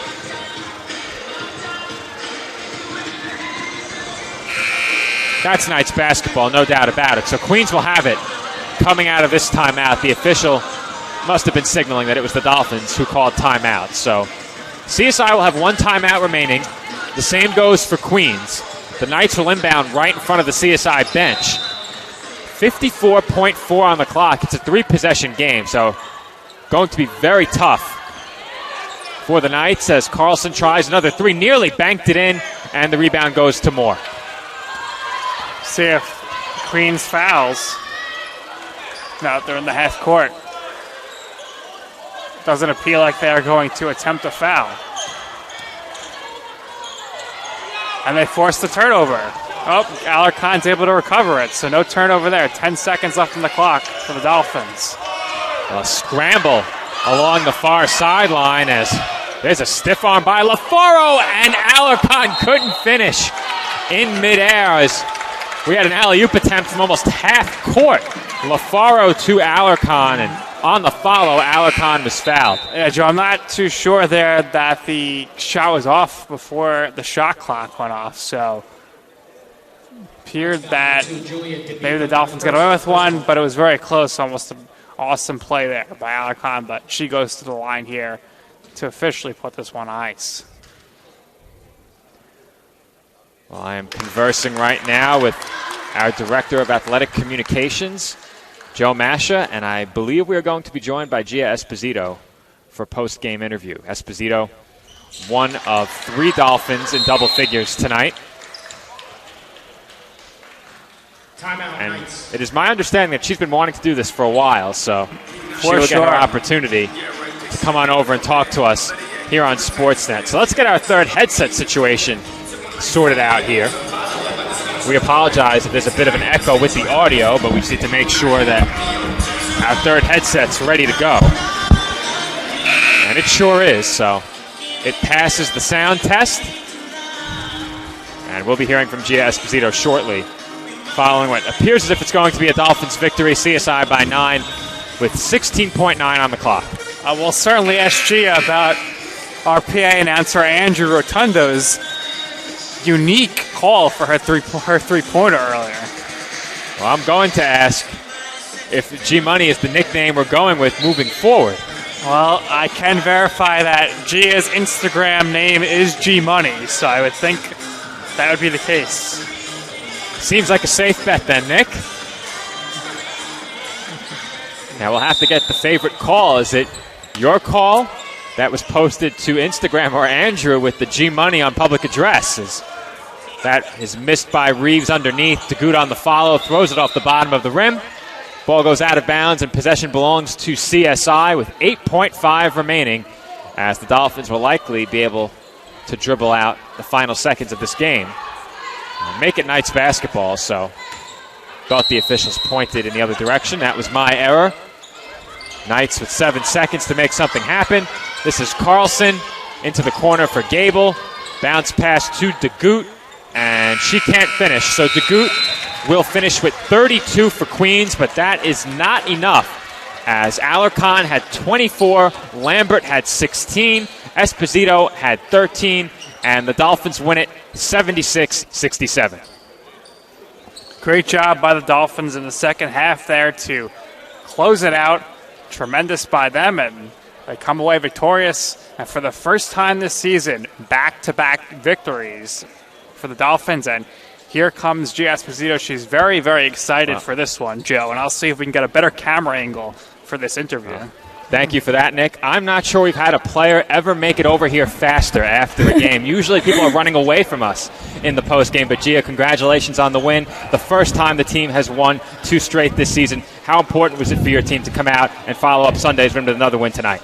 Coach really told us that after that win in Deville, we really wanted to keep the win streak going. So we kept that same energy. We followed the game plan, and I'm really proud of how my team played out today. We really fought hard today.